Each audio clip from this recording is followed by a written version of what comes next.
I don't need charity from old people. That's what my niece said when I handed her the keys to a condo worth $250,000, a gift I had spent 30 years saving for. She said it loud enough for everyone to hear, in front of her friends, her husband, people I had never even met. The room went silent for a second, and then they laughed. I stood there, still smiling, pretending her words didn't cut through me like glass. I wanted to believe she didn't mean it, that maybe it was just a joke, but deep down, I knew it wasn't. That night, I didn't cry. I sat alone in my kitchen, staring at the empty chair across from me, the same one where she used to sit as a little girl, asking for one more cookie before bed. Somewhere between that memory and her laughter tonight, something in me broke. I realized I couldn't stay silent anymore. What happened next? Well, let's just say she'll never forget it. Tell me, what would you have done if you were in my place? I've spent my life watching others heal, never realizing my own wounds were still open. My name is Helen Moore. I worked as a nurse for 3 decades in Austin. Night shifts, double shifts, holidays, whatever they needed, I said yes. I was good at taking care of people, and I stayed busy enough that I didn't have to think too hard about myself. That was my routine for years. Clock in, check charts, answer call lights, hold hands, give bad news, give good news, go home, sleep, repeat. The day I cleaned out my locker, I moved slow because I didn't know what to do with free time. I put the scissors, pen light, and old ID badge in a plastic bag. The badge photo was faded. One of the younger nurses hugged me and said, "You've earned your rest, Helen."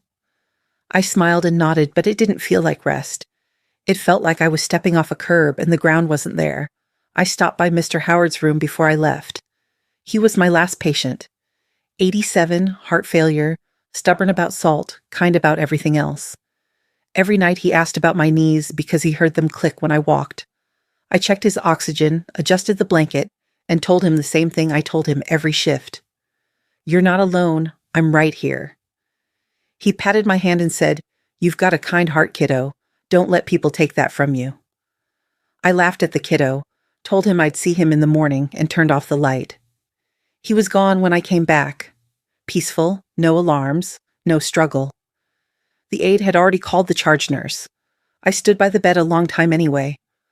On the table there was a small folded note with my name. "Thank you for your kindness." That was all. No long message, no story. I put it in my pocket and kept it there for the rest of the day because I didn't trust my hands. People asked if I wanted a little party. They brought a cake and a card, and someone lit candles. I blew them out because that's what you do, and I thanked everyone, and I went through the motions. When it was time to go, I held the plastic bag with my things like it weighed more than it did and walked out through the automatic doors like I had done 1,000 times. Except this time they closed behind me and I didn't have to badge back in. I drove home on the same route I always took. I stopped at the pharmacy for my blood pressure refill because habits don't stop just because your job does. The cashier said, "How's your day going?" And I almost said, "I don't know." But I said, "Good, thank you," because that's easier for both people. At home, I set the pharmacy bag next to the coffee maker and the stack of mail that I kept meaning to sort. The house was tidy in the way houses get tidy when one person lives there and keeps putting things away. I made coffee out of habit, poured it into the same mug I always use, and forgot to drink it because my mind was already in the bedroom with the boxes. I had started packing the week before. 3 boxes for work things, 2 boxes for old family papers, 1 box marked Olivia. That box had birthday cards, school photos, and the first drawing she ever gave me, a picture of the 2 of us with big smiles and a dog we never owned. I took the frame with her 2nd grade graduation photo off the shelf. She had a gap in her teeth, and bang, she cut herself. She looked proud and sure, like any 8-year-old on a good day. I wrapped the frame in a towel and set it carefully in the box. I sat on the edge of the bed longer than I meant to, and then I taped the box shut before I could open it again. Olivia isn't my daughter. She's my niece. I took her in after my brother died and her mother left town. At first it was supposed to be temporary. That turned into school uniforms, parent-teacher nights, science fair boards, dentist appointments, summer jobs, and college applications. When people asked why I hadn't remarried, I said the timing wasn't right. The real answer is I was busy raising a girl who needed a grown-up to keep showing up. I didn't do everything right, but I showed up. She was a sweet kid. Curious, quick with numbers, bossy when she needed to be, soft when she didn't want anyone to see it. She used to sit at my kitchen table and do homework while I prepped meals for the week. We would practice spelling words while I counted out pills for my next shift. On Fridays, we ate pancakes for dinner and watched a show we both liked. Ordinary things. The kind you think you'll always have. College changed the rhythm. It does for most people. She went to California, which felt like a different planet from Austin. I helped fill out the forms and I mailed the deposits, and I took an extra shift the week the books were due. She said thank you, and I believed she meant it. After that, we adjusted to calls on Sundays and texts in between. Then the calls got shorter and the texts got thinner, and life did what life does. It kept moving. I don't say any of this to complain. I am just telling you how it was. I worked. She grew up.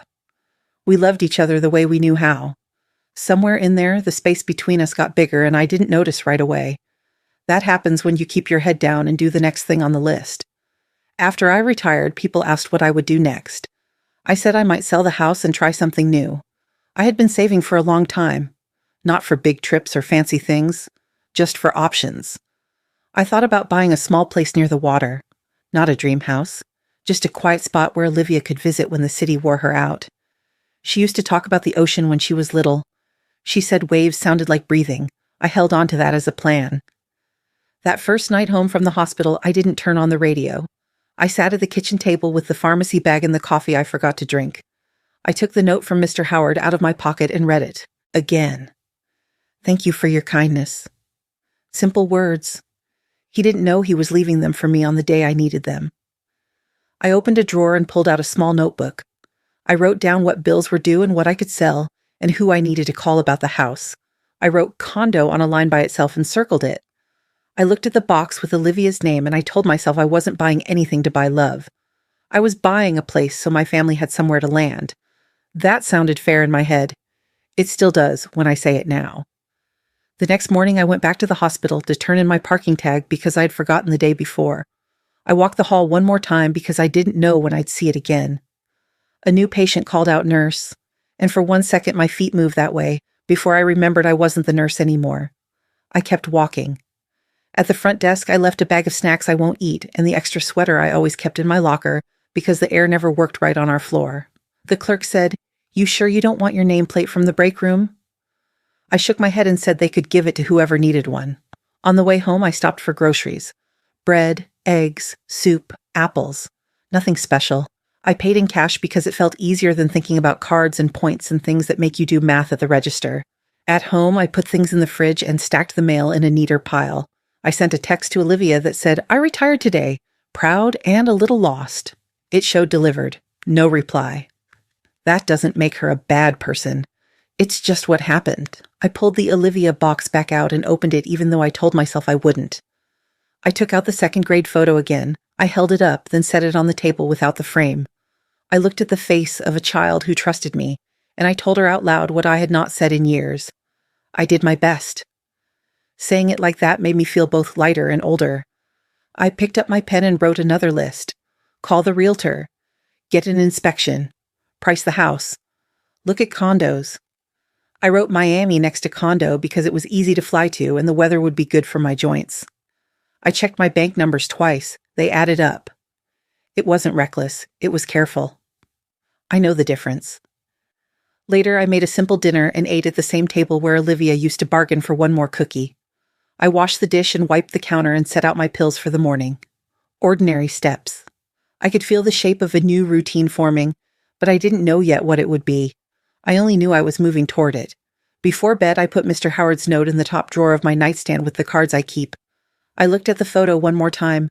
I put it back in the box and left the lid open because it felt wrong to close it. I turned off the light in the bedroom and stood there for a moment the way you do when you're trying to remember if you forgot something. I hadn't. I was just not ready to sleep. I walked back to the kitchen and poured out the cold coffee. I rinsed the mug and set it upside down on the rack. I leaned on the counter with both hands and said the sentence I had been carrying around for years and hadn't allowed myself to speak. I thought love was enough. Maybe it isn't. That line wasn't bitter when I said it. It was honest. I loved with what I had. Sometimes that is enough to carry two people forward. Sometimes it is just enough for one. I didn't know yet which one I was. I only knew that the next part of my life was going to test the answer. I still remember those nights when Olivia was little and I worked the late shift. We didn't have anyone to watch her, so she came with me sometimes.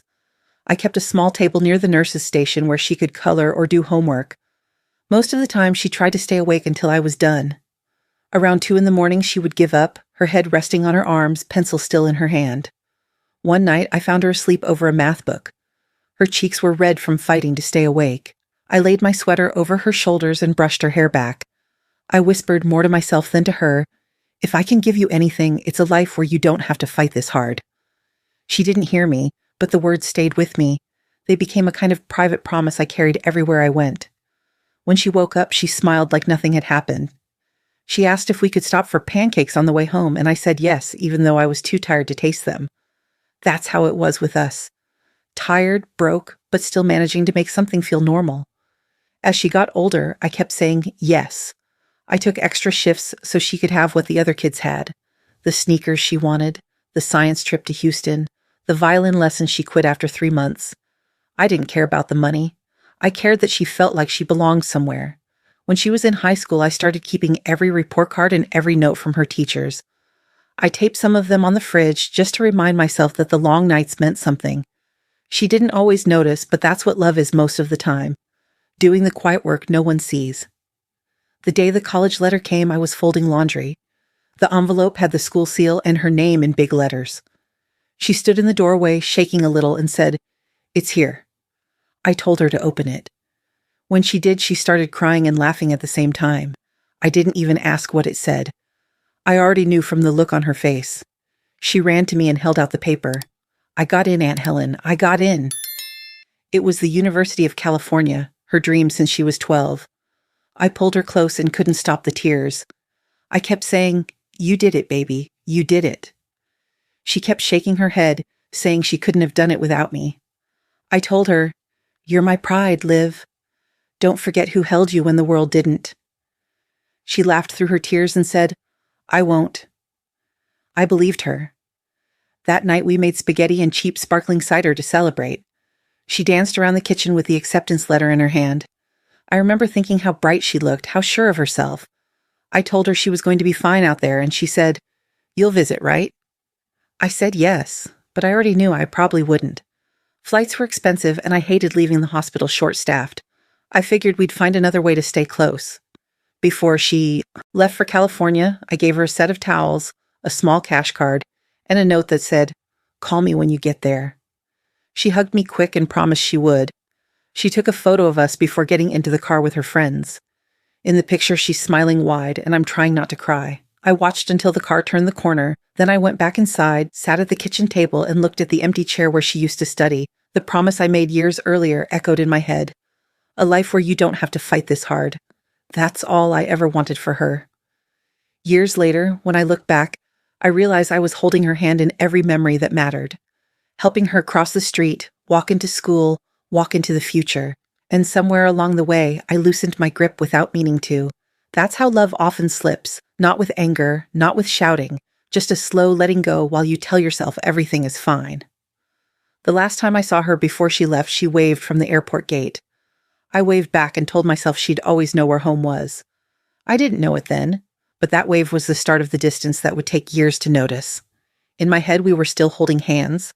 In hers, she was already learning how to let go.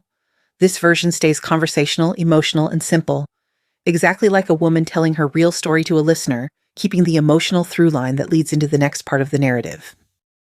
After Olivia left for college, the house felt different.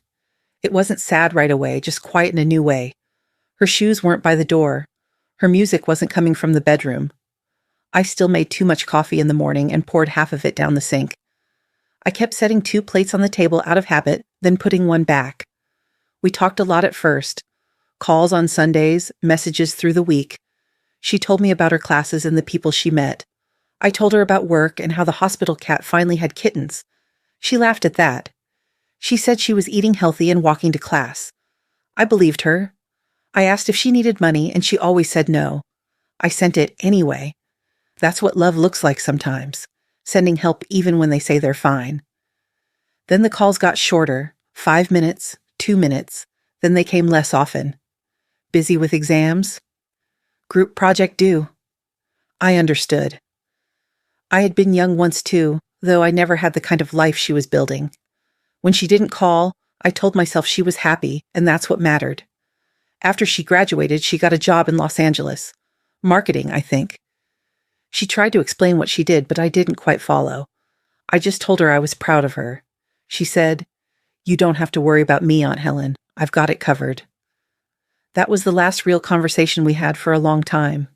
Years went by fast after that. I kept busy with work and later with church volunteering. People come and go in your life, but the ones you love never leave your mind. I still sent cards for her birthday, Christmas, New Year.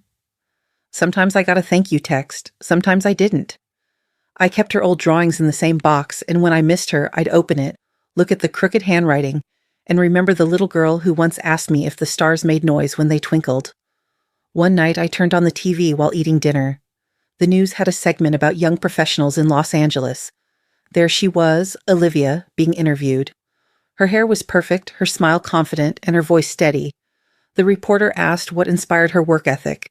She said, "Family taught me to work hard and never settle." I froze for a moment. The words sounded right, but the face on the screen looked like someone I didn't know. I waited for her to mention me. She didn't. The segment ended and the next story came on. I sat there, chewing food that had gone cold. I took my phone and typed, "Proud of you, sweetheart." Then I stared at the screen for a while before pressing send. It showed delivered. No reply. I waited that night and the next day, but nothing came. Later, I called her number. The voicemail picked up. "The person you're calling is not available. Please leave a message." I hung up without saying anything. I told myself not to take it personally. Young people are busy and she's living her life. But it still hurt. Not the silence itself, but how normal it had become. A few weeks later, I signed up for an art class at the community center. Drawing for seniors, the flyer said. I didn't think I had much talent, but I needed something to fill the evenings. The teacher was kind, patient. We drew simple things, fruit, hands, faces. My hands weren't steady, but she said art wasn't about straight lines, it was about feeling. I liked that idea. There was another woman in the class named Joan. She was about my age, recently widowed. We sat together most weeks. We talked about small things, grocery prices, old shows on TV, the pain in our knees. Once she asked if I had children. I said, "I raised my niece." She smiled and said, "Wow, that counts." For a second, it felt good to hear someone say that out loud. I showed her one of my sketches. It wasn't great, but she said she liked it. It was a picture of a girl with long hair sitting at a kitchen table, doing homework under a small lamp. I told her it was based on memory. She nodded and didn't ask more. After class, I usually went home and made simple dinners, soup, eggs, toast. Sometimes I'd watch the same local news, hoping maybe Olivia would appear again. She never did. I kept the phone near me, though, just in case. There's a kind of loneliness that doesn't come from being alone. It comes from loving someone who's out there somewhere, living their life without you. It's not angry, not bitter, just heavy. You learn to carry it like a purse that's always on your shoulder. Some days it's lighter, some days it pulls harder, but it never really goes away.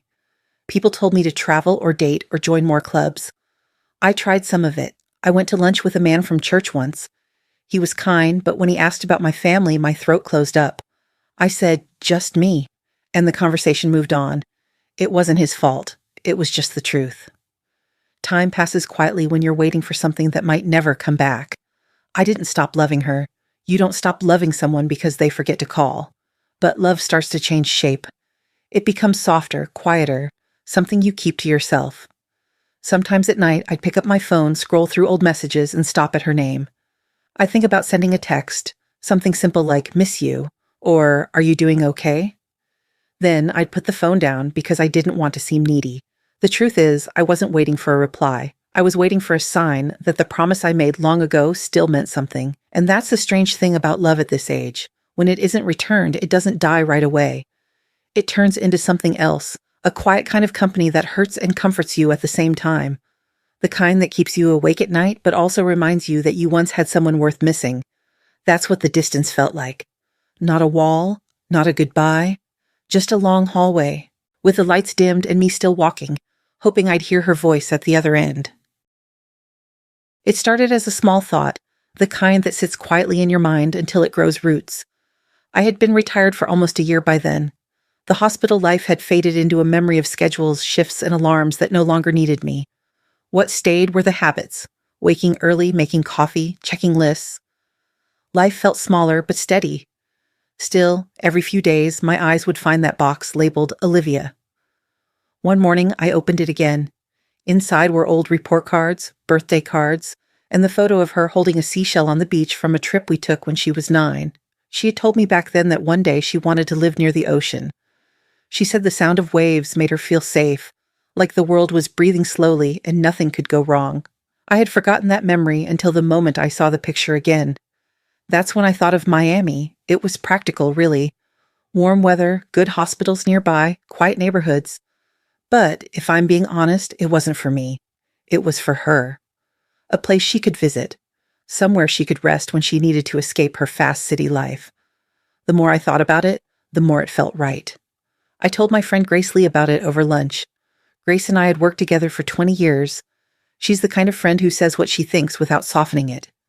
When I told her my plan, she stared at me for a long time before saying, "You're spending your savings on someone who barely calls?" I laughed a little. "It's not about calls." She raised an eyebrow. "Then what's it about?" "It's about love," I said. "That's what love does. It remembers even when the other forgets."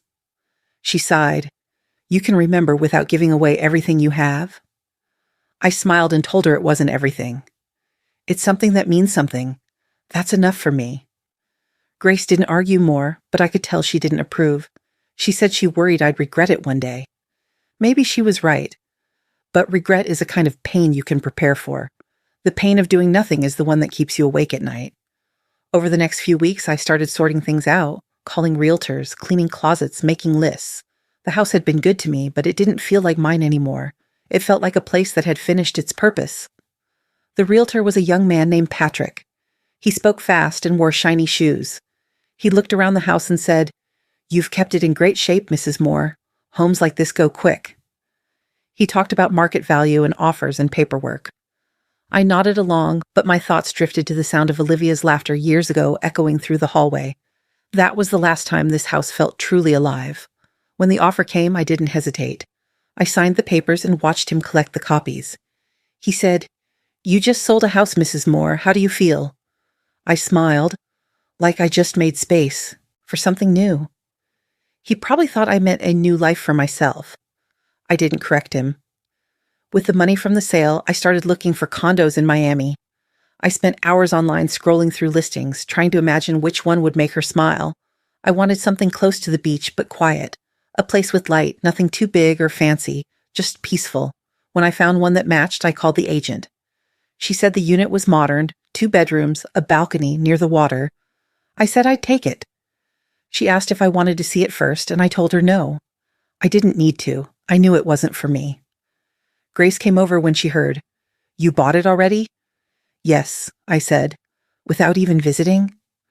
I nodded. She looked at me like I'd lost my mind. "Why, Helen?" she asked quietly. "Why keep trying?" I took a breath and said, because I promised her a better life. Maybe this is one small way I can still keep that promise." Grace didn't have an answer. She just hugged me and said, "You have too much heart for your own good." I told her, maybe, but that's all I have. When the paperwork came through, I sat at the kitchen table and read the confirmation email twice. The condo was officially mine, or hers, really. I imagined what it would be like when I told her. Maybe she'd cry, maybe she'd say, "Aunt Helen, you didn't have to." And I'd tell her I wanted to. I'd tell her that she'd always have a place to come home to. That night, I dreamed of the old beach trip again. Olivia was running down the sand with a small bucket, chasing the waves as they pulled back. She was laughing so hard she could barely breathe. I ran after her, slower, calling her name. She looked back, still running, the sun behind her making her hair look gold. That image stayed when I woke up, her small footprints on the wet sand fading as the water touched them. I got out of bed and sat by the window with my coffee, thinking about that trip. She was just a little girl then, but she already knew something I didn't. That happiness comes in moments, and you have to catch them before they slip away. I didn't tell anyone else about the condo, not even Olivia, not yet. I wanted it to be a surprise. Maybe I thought it would bring us closer again. Maybe I just wanted to feel like I could still give her something that mattered. When you love someone, you find ways to keep them in your life, even if they don't make room for you in theirs. That's what this was, my way of saying, you still belong somewhere. You still have a home. I signed the last set of papers that afternoon. The agent congratulated me and said she'd handle the rest. I thanked her and hung up the phone. Then I sat quietly for a long time, thinking about all the years, all the choices, all the small things that led to that moment. I didn't feel foolish. I felt certain. Love doesn't always make sense, but it doesn't need to. A mother, or someone who has ever loved like one, can forget every mistake her child ever made. But she never forgets the dreams she once had for them. That's what this condo was. Not a purchase, not a bribe, not desperation. It was a promise, built out of memory and faith. A reminder that even when love gets quiet, it's still there, waiting for a chance to be heard again. The invitation came in the mail with gold edges and her name printed big in the center, Olivia Moore, guest speaker. The card said, Annual Charity Gala, Beverly Hills. I looked at it for a long time before I opened it. There was a handwritten note at the bottom in her quick, neat handwriting. Would love for you to come, Aunt Helen. It's been too long. I read that line over and over. It's been too long. It had been 6 years since I last saw her face in person. I told myself this was a sign. Maybe this was her way of reaching back. Maybe she was ready.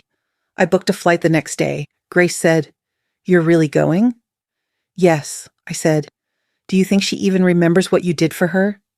I don't know, I said, but she remembered to invite me. That's enough. I packed carefully. I bought a new dress, a soft blue one on sale, nothing fancy, just something that made me feel like myself. I kept the envelope with the condo deed inside my purse tied with a ribbon. My plan was simple. I'd hand it to her quietly, tell her it was hers, and that I was proud. That's all I wanted to say. When I arrived at the hotel ballroom, I almost turned around. It was full of people I didn't know, everyone dressed like they belonged in magazines. There were cameras, champagne glasses, music playing too loud for conversation, the kind of crowd that laughs easily because they all know each other. I found a small table near the back and sat down, trying to stay out of the way. After a while, she walked in. I almost didn't recognize her. She looked beautiful, confident, but different. Her smile was practiced, the kind that holds for photos and drops when the flash fades. People turned when she passed. She was the kind of person everyone wanted to be near.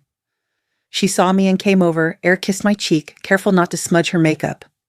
Aunt Helen, you made it, she said, her voice bright but distant.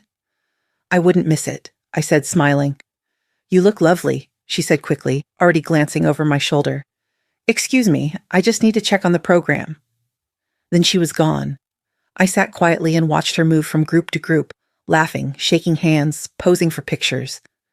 A man at my table leaned over and whispered, You related to her? I raised her, I said. He nodded politely, like he didn't know what to say next, and turned back to his drink. The night went on. Speeches, applause, lights. My hands stayed folded in my lap. When it was her turn to speak, she walked to the stage with perfect posture. The host introduced her as the rising star of the company, an example of drive and grace.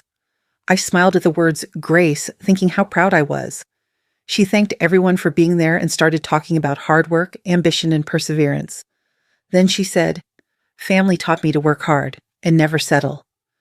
The audience clapped. I felt a small warmth in my chest. That line again. Maybe she remembered. After the speech, there was a pause, and then she said, Before I go, I'd like to share something special. My heart jumped. I reached for my purse, thinking this was the moment. She looked around, smiled wide, and said, My aunt is here tonight. She raised me, worked hard all her life, and even now she still tries to take care of me. People clapped. I felt my throat tighten. I didn't expect the attention, but it felt nice for a second. Then she kept talking. She's so generous, she said, glancing at me. She even bought me a condo in Miami. Can you imagine? A whole condo. The crowd laughed politely. She added, Oh, Aunt Helen, you didn't have to. But Miami condos? I don't think I'll ever live that kind of life. This time the laughter wasn't polite. It was loud, real. Someone near the front said, Guess she still thinks love comes with a property deed. More laughter followed. I sat frozen. My smile held, but it wasn't real anymore. I could feel my heart beating fast, my hands shaking. The host laughed too, like it was all part of the show. She handed the microphone back and walked off the stage, waving. I wanted to disappear. I wanted to believe she didn't mean it that way. But I saw the look on her face, the quick, nervous grin, the way she looked at the people laughing and not at me. That was the truth. I stood up slowly, my knees stiff. Someone asked if I was okay. I said I was fine. I wasn't. I walked toward the bar, pretending to look for water. My reflection in the mirror behind the bottles looked calm, older, smaller. I took a deep breath and blinked a few times so my eyes wouldn't water. I turned to leave, but a young woman stopped me. "You're her aunt, right? That was so sweet of you to buy her a place." Her tone was kind, but the words stung. I smiled and said, "It's just something I wanted to do." Then I walked out. Outside the ballroom, the hallway was quiet. I took my phone out, opened the message app, and started to type something. Maybe a thank you for the invite, maybe a goodbye, but my fingers wouldn't move. I deleted the draft and slipped the phone back into my purse. In the cab, I sat in silence. My hands were still shaking. The driver glanced in the mirror once, but didn't ask questions. I looked out the window, not really seeing the city lights. Somewhere behind me, the laughter was still happening, still echoing. By the time I reached the hotel, my phone was already buzzing. Messages, notifications. Someone had posted a video clip. Young executive jokes about her aunt's condo gift. It was everywhere, short, edited, cruel. The comments were worse. I stopped reading after a few. That night I sat on the edge of the hotel bed with the envelope still in my hands. I opened it and looked at the papers inside. The condo deed, the ribbon, the note I'd written to go with it. "For you, my love. A place to rest when you need to remember who you are." I folded it back and set it down. I didn't cry right away. It took hours for the tears to come. I don't remember sleeping, but morning came anyway. I checked my phone. No message from her, just more clips, more jokes, more people laughing about a story they didn't know. People say words don't kill you, but sometimes they do something worse. They stay. I stared at the screen for a long time before turning it off. I told myself this wasn't the end, even though it felt like it. I just didn't know what the beginning of after looked like yet. The clip hit the internet before I even made it home. I didn't know right away. I don't check social media much. Grace was the one who called me first. She said, "Helen, don't look at your phone. Promise me." Of course, the first thing I did was look. It was everywhere. Twitter, TikTok, Facebook. A short video, less than 30 seconds from the charity event. Someone had filmed the moment Olivia made that joke. The caption said, "Old nurse tries to buy love. Watch her face." I watched it once, maybe twice. Then I wished I hadn't. The camera caught everything. The laughter, the look on my face, the way I tried to smile. People paused the video to zoom in on that smile. They made comments about it. "She's pretending it didn't hurt. Boomer guilt trip. She just wants attention." Someone wrote, "You can't buy love with real estate, Grandma." Another person said, "Embarrassing. She probably deserved it." I stopped reading, but the words didn't stop. They just stayed in my head. The next day, the news sites picked it up. Viral moment at Beverly Hills Gala. They used the clip like it was entertainment. Background music, reaction videos, memes. A few tried to defend me, but it didn't matter. The joke was too easy. The story was already written. The old woman, the desperate gesture, the rich, young niece. I tried calling Olivia once. It went straight to voicemail. I didn't leave a message. I thought she might call back when she saw my name. She didn't. I stayed off the internet, but it found me anyway. My phone buzzed nonstop. Unknown numbers, reporters, strangers asking for comments. Grace came by with groceries and said, "You can't read that garbage, Helen." "I'm not," I said, even though I had. That night I sat by the window. The TV was on, but I wasn't watching it. Then, in the middle of some late-night talk show, I heard her laugh. They were replaying the clip, my clip, and the audience was laughing along. They even added a sound effect, some fake applause. Olivia's face filled the screen, smiling, confident, untouchable. I turned off the TV, but the sound stayed in my head. It wasn't just the laughter that hurt. It was how familiar it sounded. I had heard that laugh before, years ago, when she was a child, and something made her proud. It used to make me happy. Now it made me feel hollow. I stood up to pour some water, but my hand was shaking. The glass slipped and hit the floor. The vase on the counter went next, the one with the white lilies Grace brought me a few days ago. It shattered and the water spread across the floor. I stared at it for a long time before bending down to clean it up. The water mixed with my tears before I even realized I was crying. I didn't sob or wail. It was quieter than that. Just silent tears running down while I kept wiping the floor. I kept thinking if I just cleaned it long enough, maybe it would all go away. The glass, the noise, the shame. When I finally stopped, the floor was dry. My hands were still trembling. I sat back in the chair and looked at the mess, the broken pieces I hadn't thrown away yet. That's when it hit me how fast something can go from beautiful to ruined. Not just the vase, not just the night, the whole idea of who we were to each other. Grace called again later. I told her I was fine. She didn't believe me. She said, "You don't have to pretend, Helen." "I'm not pretending," I said quietly. "I'm just trying to understand." She offered to come over, but I told her not to. I didn't want anyone to see me like that. Still in my blue dress from the gala, the ribbon from the Condo envelope still in my bag, the phone still lighting up with messages I wasn't answering. Days passed, but the clip didn't die. It kept coming back in different versions. People used it to make jokes about needy parents and emotional blackmail. They didn't know me, but they all thought they understood. I went to the grocery store and caught people looking at me. Maybe they had seen it, maybe they hadn't. I couldn't tell anymore. I just felt exposed all the time. Even the cashier, who was always polite, seemed nervous. She didn't say, "Have a nice day." She just handed me the change. At night, I stopped turning on the TV. The sound of it made my stomach hurt. I sat in the quiet instead. Sometimes I would take out the condo paperwork and look at it again, trying to remind myself why I had done it, what it had meant. The words, "For you, my love," felt like they belonged to another life. I wrote Olivia an email I never sent. It said, "You don't have to defend me. I'm not angry. I just hope you're okay. Love doesn't disappear, even when it's misunderstood." I deleted it right after. I knew she probably wouldn't read it. Maybe she'd already seen too much of me on her screen. Maybe the silence was easier for her. That silence became the hardest part. The words online didn't kill me. They were from strangers, and strangers can't break your heart. But her silence could. It was loud in a way words never are. It said, "I saw what they said, and I chose not to say anything." I tried to remind myself she was scared or embarrassed or trapped in her world. I told myself excuses until they sounded like reasons. But every day that passed without a message made those excuses smaller. One evening I stood by the window again. The street outside was quiet, just the hum of cars passing by. My reflection looked back at me, tired but still alive. I said out loud, "I didn't buy love. I just didn't want her to feel alone."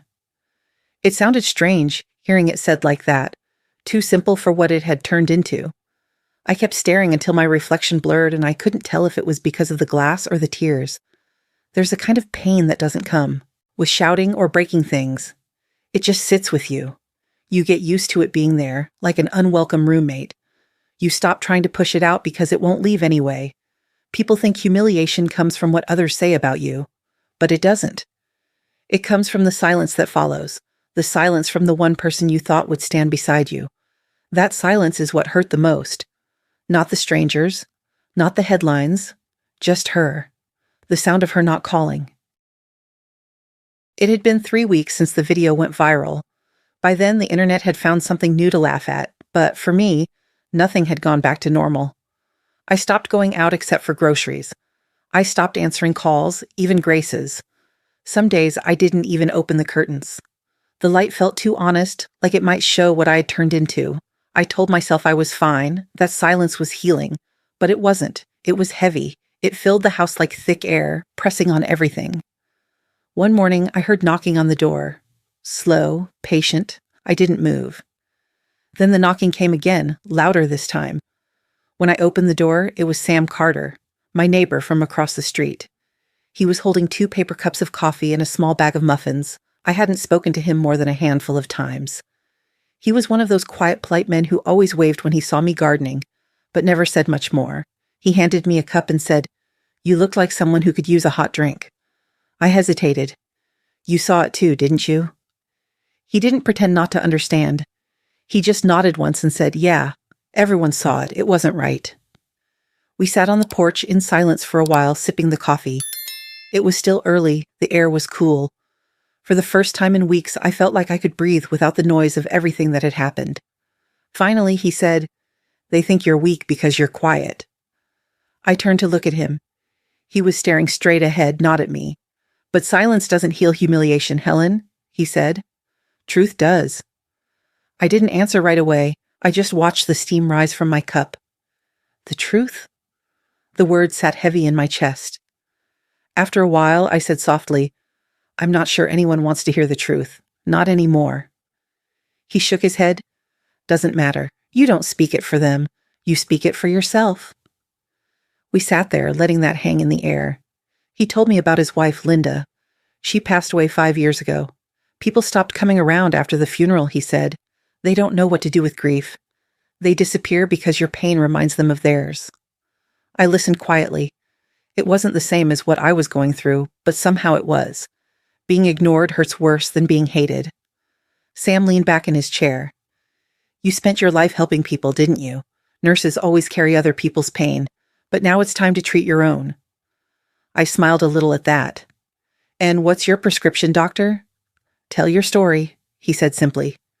Not for sympathy, just to put the truth back where it belongs. I looked at him. "You think people care?" "I think you care," he said, "and that's enough to start." We sat for another hour, mostly quiet. It was strange, talking so little but feeling understood anyway. Before he left, he put the empty coffee cup down and said, "You can't control what they said, but you can decide what you'll say next." Then he walked back across the street. That night, I couldn't stop thinking about what he said. I sat at my desk and opened my laptop. For a long time, the screen just glowed white. I didn't know where to begin. Every time I tried to type something, I heard Olivia's voice from the gala. The laughter, the words. Miami condos? I don't think I'll ever live that kind of life. I closed my eyes and whispered, "You already do." It wasn't anger, it was sadness, the kind that comes after all the anger burns out and leaves only ashes. I started typing anyway. The words came slowly, haltingly at first. I wrote about my life, not about the humiliation, not about the condo, not even about the video. I wrote about being 25 and holding a sick child's hand through the night, about working doubles, about missing holidays, about raising a girl who wasn't mine but might as well have been. I wrote the truth, the simple kind. The kind no one shares online because it isn't loud enough. When I finished, I didn't post it. I just sat back and read it to myself. It felt like breathing after holding my breath for too long. Grace called again that evening. I finally picked up. She sounded surprised to hear my voice. "You okay?" she asked. "I'm getting there," I said. "Sam came by today." "Sam Carter, the neighbor with the dog?" I laughed softly. "That's the one. He brought coffee and something else I didn't know I needed. Sense." Grace was quiet for a second. "You know, he's right. You can't let her silence define you." "I know," I said. "I'm not angry anymore. I just want the truth to breathe again." We talked for a while about nothing important. The garden, the weather, the dog across the street. It felt good. Normal. After we hung up, I stood by the window and looked out at the street. Sam's porch light was still on. I could see him sitting there with a book, the same way he probably had every night for years. There was something steady about that. For the first time since everything happened, I didn't feel invisible. Someone had seen me, really seen me, without judgment, without pity, just as a person. The next morning, I opened my laptop again. The document from last night was still there. I reread it and added one last line at the bottom. "Truth isn't revenge. It's the only way to breathe again." Then I closed it and saved it. I didn't know yet what I was going to do with it. Post it, print it, read it out loud. Maybe none of that. Maybe it wasn't about being heard by everyone. Maybe it was just about hearing myself again. Later that day, I found a small box on my doorstep. Inside was a new mug, light blue with simple white letters that read, "You're stronger than they think." There was no note, but I didn't need one. I made coffee, poured it into the mug, and sat by the window. The air was cool again, and the street was quiet. For the first time in a long time, the silence didn't feel heavy. It felt clean. The day I decided to tell the truth, it wasn't dramatic. No big realization, no thunder outside. It was just morning. Sunlight coming in through the blinds, a cup of coffee, the same quiet that had sat with me for weeks. But something in that silence changed. It didn't feel heavy anymore. It felt ready. Sam came over that afternoon. He brought his laptop and said, "I've been thinking about what you said, about wanting the truth to breathe again." I nodded. He set the laptop on the table and said, "Then let's help it breathe." We spent the whole day talking about how to do it. I told him I didn't want a speech or a confrontation. I didn't want revenge. I just wanted people to see the real story, what love actually looked like before it was turned into a joke. He thought for a while, then said, "You don't need to say much. Let them see what you lived." He opened a few folders and said he could help me put together a short video, a simple one. No background music, no fancy editing, just truth. He showed me how to use his editing software. It looked complicated, but he said, "Oh, you'll get it. You learned harder things than this." We started with clips from old home videos I still had saved. Olivia as a little girl, building a sandcastle, laughing when the waves knocked it down. Another clip of her in high school, waving her acceptance letter. The camera shook because my hands were shaking that day too. Then Sam found one of her old podcast episodes online. In it, she was talking about her career and mentioned toxic family expectations. She laughed, saying, "Some people think love is measured in what they buy you." I felt that one hit me in the chest. It wasn't cruel, but it was careless. The kind of sentence people say for an audience, not realizing who might be listening. Sam looked at me and asked, "You sure you want to use this?" "Yes," I said quietly. "It's already out there. Let her words tell their part." He nodded. "Then your part should answer it." We decided to weave the clips together, her voice from the podcast fading into old footage of her childhood. Then my voice would come in, steady and calm. No anger, no bitterness. He showed me how to record the narration. The microphone felt strange in my hand. I sat in front of it for a while, just breathing. Then, slowly, I began. "You can hide lies behind money, fame, or beauty, but you can't hide from memory." My voice cracked the first time. Sam stopped recording and said, "Try again. Don't read it like a script. Say it like you mean it." So I did. You can hide lies behind money, fame, or beauty, but you can't hide from memory, because memory keeps what truth forgets. This isn't a story about anger, it's about love, the kind that doesn't disappear just because someone else walks away. I raised a child who became someone the world admires, and that makes me proud. But I also raised her to know that kindness matters more than applause. Maybe she forgot. Maybe I did too. But love isn't a transaction. It's a choice. And I'm choosing to tell the truth. When we played it back, my voice sounded different. Not soft, not shaky. It had weight. Sam looked at me and smiled. "That's the one," he said. We worked late into the evening, adjusting small things, trimming clips, fixing sound. It wasn't perfect, but it didn't need to be. The truth isn't polished. It just has to be heard. When we finished, Sam exported the video and sat back. "What do you want to do with it?" he asked. "I'll think about it," I said. He nodded. "Don't take too long." After he left, I sat alone in the living room with the lights off. The laptop was still open, the thumbnail of the video showing Olivia as a child, holding a seashell up to her ear. I clicked play one last time. The video ran for just under 3 minutes. It began with her laughter, pure, small, the kind that fills a room. Then it faded into her podcast voice, older, confident, detached. Then my voice came in. Calm, measured, real. When it ended, I just sat there staring at the screen. For the first time since everything happened, I didn't feel powerless. I didn't feel humiliated. I felt like I had something that belonged only to me. My voice, my version, my truth. Later that night, I stood in front of the mirror. I looked older, yes, but I also looked steadier. My reflection didn't flinch this time. I whispered the line again, not for the video, but for myself. You can hide lies behind money, fame, or beauty, but you can't hide from memory. The words sounded stronger in the air than they did in my head. They filled the small room. I practiced saying them a few more times until my voice stopped shaking entirely. Each repetition felt like laying another brick on a bridge, one that led back to myself. No one knew it, but that night, While the world was still laughing about a clip, the woman they laughed at was quietly writing her own ending. And for the first time in a long time, I wasn't afraid of what came next. The day of Olivia's press conference, the world was watching her again. The headlines said things like "Rising Star Speaks on Redemption and Authenticity." The event was being streamed live from Los Angeles. Every outlet had someone there. Cameras, microphones, flashing lights, the works. I wasn't planning to go. I told myself I was done with that world, that I had said what I needed to say in my own way. But the night before, I couldn't sleep. I kept thinking about the video. Not the one that humiliated me, but the one Sam helped me make. The truth, sitting quietly on my laptop, waiting. At 6 a.m, I made a decision. Not out of anger, not out of revenge, just out of clarity. I printed the video on a small USB drive and slipped it into my purse. I didn't know what I was going to do with it. I just knew it belonged there. Like a part of me I might need to carry one last time. When I got to the hotel ballroom, it was full. Reporters everywhere, cameras already rolling. I kept my head down, found a seat in the last row. Nobody recognized me. Or if they did, they didn't say anything. That was fine. I didn't come to be seen.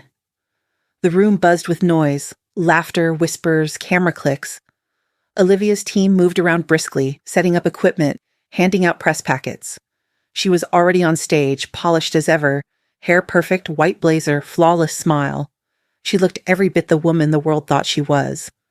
When she started speaking, her voice was steady, rehearsed. "I've learned a lot in the past few months," she said, "about perception, about authenticity, about what it means to own your story." The audience clapped softly. I sat still. She went on, talking about growth, forgiveness, accountability, all the right words, in all the right order. I wanted to believe her. I really did. But something in her eyes told me she was performing, not confessing. Then, right as she said the word authenticity, the big screen behind her flickered. The slide froze. People started murmuring. The PR staff looked confused. A few ran toward the side of the stage. And then, it happened. The screen came alive. My video started playing. First came the podcast clip, Olivia's own voice clear as day. My aunt meant well, but she used love as guilt. The audience fell silent. You could hear every camera shutter stop. Then came the second voice. My voice. Calm, steady. Love isn't guilt. Love is sacrifice. And I gave it freely. No music, no edits, just truth, plain and unadorned. The sound filled the room. It wasn't loud, but it carried, soft enough to make people lean forward, strong enough to hold them there. Olivia froze. Her hand gripped the podium. Her face, that perfect composure she always had, cracked. Not in anger, in something closer to shame. Her eyes darted toward the screen, then to the audience, then down at the floor. Reporters whispered. Some started recording again. Cameras zoomed in. I stayed where I was, in the back, still as stone. I didn't look away. The video ended the same way it began, quietly. Just an image of her as a little girl, holding a seashell to her ear, smiling at something she couldn't see yet. Then it faded to black. No one moved for a few seconds. Then someone clapped. One person, slow, then another. It wasn't loud applause, but it was real. People weren't cheering for scandal. They were acknowledging the truth that had just filled the room. Olivia looked up, eyes wet. The microphone was still on. She opened her mouth, but no words came out. She tried to speak, then stopped. Her breath hitched. Finally, in a voice barely above a whisper, she said, "I'm sorry." It wasn't for the cameras, it wasn't for the crowd. It was for me. The room stayed silent. Nobody laughed this time. Nobody smiled. Just the sound of flashbulbs clicking, not mocking, not cruel, just documenting. I stood up slowly, smoothing my skirt. People turned, some recognizing me now. Their eyes followed as I walked toward the exit. A few reporters tried to call out questions, but I didn't stop. I didn't need to. I walked through the hallway, the lights from the cameras flashing behind me, bouncing off the walls. Every step felt lighter. Not triumphant, just lighter. Outside, the California sun was sharp and bright. For a second, I had to squint. The noise from inside the ballroom faded into the distance. I could still hear my voice echoing faintly in my head. Love isn't guilt. Love is sacrifice, and I gave it freely. I took a deep breath. The air felt clean. My phone buzzed in my bag. I didn't check it right away, but I knew who it was. Later, when I finally looked, there was a message from Olivia. It was short. "Can we talk?" I didn't reply immediately. I just held the phone in my hand, looking at the words. For the first time in years, she wasn't broadcasting. She wasn't performing. She was reaching. I typed slowly, "When you're ready to listen." Then I put the phone away. A few reporters were waiting outside by the steps, hoping for a quote. Someone shouted, "Mrs. Moore, are you happy the truth came out?" I stopped for a second, looked toward the noise, and said simply, "Truth doesn't make me happy, it makes me free." Then I walked away. The flashes went off behind me, bright, quick, meaningless. For once, they didn't make me feel small. They made me feel seen. When I reached the street, Sam was waiting by his car. He smiled faintly and held up a cup of coffee. "You did it," he said. "No," I said, smiling back. "We did." He handed me the cup. We stood there a while, neither of us talking. The world around us buzzed with headlines and noise, but none of it mattered. For the first time in a long time, I wasn't walking away from something. I was walking toward myself. A week after the press conference, life went quiet again. The headlines moved on to someone else's scandal. The world always does, but my world, small as it was, felt lighter. The air in the house didn't feel so heavy anymore. I started sleeping through the night again. I went back to my morning walks. Sam still brought coffee sometimes. Grace still called every other day just to make sure I hadn't decided to join social media and cause another storm, as she put it. I laughed every time. One afternoon, I was sorting through the mail when I saw it, an envelope with familiar handwriting. Olivia's. It wasn't typed like all her other mail had been for years. It was in ink, her old looping cursive from when she used to leave notes on the fridge. For a long time, I just stared at it. My name was written across the front, Aunt Helen. No titles, no formality, just that. I sat down at the kitchen table. The same table where she used to do her homework, where I used to pack her lunches, where I had written the letter that came with the condo deed. Full circle. I held the envelope for a long while before I opened it. My hands shook a little. Inside was a single sheet of paper neatly folded. Her words were short, but they felt heavy. "I finally saw what you saw. I'm sorry. I don't know if I deserve forgiveness, but I want to try. Thank you for never giving up on me. Live." I read it once, slowly, then again, out loud. My voice cracked a little on her name. It wasn't a perfect apology. It didn't fix everything. But it was real, and real was enough. I looked toward the wooden box sitting on the shelf by the window, the one I'd kept locked for years. It held all the small pieces of our life together. Her drawings, old school ribbons, the card she made for my birthday when she was 10. I picked it up, opened it, and placed the letter inside, on top of everything else.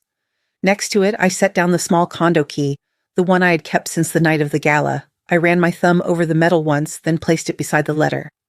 I whispered to the empty room, "Some words don't need to be said twice." That was all. No anger, no tears, just peace. Later that evening, Sam came by, as he often did. He brought dinner this time. We ate on the porch while the sky turned orange and soft. I told him about the letter. He smiled and said, "You gonna write her back?" I shook my head. "Not now. She said what she needed to say. That's enough." He nodded. "Maybe one day you'll meet again." "Maybe," I said. "But for now, I just want to rest." We sat quietly for a while, watching the sun go down. I thought about all the things I'd held on to, anger, hope, pain, and how, little by little, they had started to let go of me instead. When Sam left, I went inside and checked the box one more time. The letter was still there, the key glinting faintly under the lamp. I closed the lid and locked it. Not to hide it, but to keep it safe, like everything I had ever loved. Before going to bed, I wrote one last thing in my notebook. Some stories end with forgiveness, some end with peace. Mine ends with truth. I put the pen down, turned off the light, and lay there listening to the quiet. Not the heavy silence of shame, not the lonely kind that used to hurt, but a clean, gentle quiet that felt like the closing of a long, painful chapter. Outside, the world kept moving. Cars, laughter, city noise. But inside my little house, everything was still. I closed my eyes and smiled, not because everything was fixed, but because finally I was free. I moved to Oregon that spring. No one knew except Grace and Sam. It wasn't a big decision, more like an instinct, a quiet pull towards somewhere that didn't hold ghosts. The cabin wasn't fancy. One bedroom, a small porch, and a view of a lake that looked like glass in the mornings. The air smelled different there, clean pine and rain mixed together. After years of noise, the stillness felt kind. I sold what I didn't need, packed the rest into 2 boxes, and left everything else behind. Sometimes you don't need a new life. You just need a smaller one that fits who you've become. There was a small hospital in town, the kind that always needs extra hands. I walked in one day and asked if they could use help training new nurses. The director, a young woman named Erica, said, "We can always use wisdom." And just like that, I was back, not in the chaos of the big city wards, but in a quieter place where medicine still felt personal. I taught the new nurses how to listen, really listen, to their patients. Not just the charts or symptoms, but the pauses between sentences. That's where pain hides. Most of them were in their 20s, bright, eager, full of the energy I used to have. One of them, a girl named Mia, reminded me a little of Olivia. Quick to learn, quick to talk, but her eyes softened when someone was hurting. Mia followed me around during rounds. She'd ask too many questions and then apologize for asking them. One day we sat in the break room during lunch. She looked at me and said, "Ms. Moore, how do you stay so calm? You've seen so much, I'd be a wreck." I smiled and said, "Because I've seen what chaos costs." She tilted her head. "What do you mean?" "Anger, guilt, fear. They take more from you than the pain itself," I said. "You think you're holding on for strength, but you're just holding yourself hostage. Calm isn't peace at first. It's just choosing not to add more noise." She nodded, quiet for once. A few weeks later, I noticed her sitting by a patient's bed. An older woman, late-stage cancer, the kind who knows she doesn't have much time left. Mia was holding her hand, listening as the woman whispered something. Afterward, she came to me with red eyes. She asked me to write a letter for her daughter. Mia said, "She can't hold a pen anymore." "So you did?" I asked. "I didn't know what to write," she said. "How do you put everything in one letter?" I smiled softly. "You don't. You just write what you never want her to forget." That afternoon, I helped her. We sat together while she typed, and I guided her when she got stuck. When she was done, she looked up at me and said, "Thank you. I think she'll be proud." I told her, "You just gave her something that lasts longer than medicine ever could." Later that night, I went home and stood by the lake. The water was still. A few ducks glided across the surface, leaving ripples that faded fast. I thought about Olivia, not with pain this time, just with a quiet kind of love. I hadn't heard from her since the letter, but that was all right. Some relationships don't need rebuilding. They just need space to breathe. I kept the wooden box on the shelf, the one with the key and the letter inside. I didn't open it anymore. I didn't need to. The memories had already settled into something softer, something that didn't sting. One morning, I found a postcard in my mailbox. It was from Miami. The handwriting was familiar. "Teaching a workshop next month. Thought of you. Love, live." No apology, no big words, just that. It made me smile. I set it by the window where the light hit it in the mornings. At the hospital, Mia started helping other nurses write letters for patients who couldn't. I didn't tell her to do that. She just started doing it on her own. Watching her reminded me of how cycles of love work. Not loud, not perfect, but consistent. You pass on what once saved you, and it keeps moving through the world long after you stop needing it yourself. Sometimes I sit by the lake after work, with a blanket around my shoulders and a cup of tea. I listen to the wind move through the trees. It sounds almost like breathing. If you asked me what I've learned, I'd say this. Forgiveness isn't about letting someone back in. It's about letting yourself move forward. Truth isn't about being loud. It's about being steady. And love, the real kind, doesn't end with an apology or a goodbye. It becomes part of the way you live, quietly teaching someone else how to be gentler with the world. When I close my eyes, I see Mia at the desk, writing another letter. I see the patient smiling faintly, whispering thank you. And I think, this is what love was always meant to do. Begin again in someone else's hands. Winter came early that year in Oregon. The first snow fell softly, covering the pine trees and the small wooden porch in white. The lake outside looked still as if it was holding its breath. Helen woke before sunrise, the way she always did. She moved quietly around the cabin, no rush, no noise, just the rhythm of small things, the kettle warming, the soft hum of the heater, the rustle of her slippers on the floor. She made her coffee the same way every morning. 2 spoons of sugar, 1 of cream. The steam rose in little swirls that disappeared almost as soon as they formed. She opened the window halfway, letting in the cold air that bit gently at her skin. Outside, snow kept falling, slow, steady, endless. She watched for a while, the cup warm between her hands. Somewhere in the distance, a bird called once, then stopped. The sound echoed softly against the trees. She didn't feel lonely. Not anymore. The quiet that used to press down on her now felt like a friend sitting close, saying nothing, just being there. On the table by the window sat the postcard from Miami, edges curled slightly with time. Next to it was the wooden box, closed, untouched. She didn't open it often now. She didn't need to. What it held was safe, and so was she. She took a sip of coffee, then looked out again, her eyes calm. She thought about all the years, the noise, the laughter, the heartbreak, the silence, all the things she had tried to fix, all the things she had finally learned to let go. Her voice came quiet at first, then stronger, the same steady tone that once told the world her truth. I gave everything I had, and still, I lost her. But maybe that's what love does. It frees, not binds. The words lingered in the air for a moment, soft and true. She smiled. Not a big smile, just a small, knowing one. The kind that comes when you've made peace with the way life unfolds. She thought of Olivia, wherever she was, and hoped she was happy. She thought of Mia at the hospital, still writing letters for patients who couldn't hold pens anymore. She thought of Sam and Grace and the hundreds of lives that had brushed against hers in small, quiet ways. Then she whispered, almost to herself, it was all worth it. Outside, the wind picked up, brushing snowflakes against the window. The light shifted, the pale gold of early morning touching the glass, softening everything it touched. Helen reached out, rested her hand against the window pane, and let the warmth of the cabin meet the chill of the world outside. The glass glowed faintly between them. She closed her eyes. For a moment, time didn't move.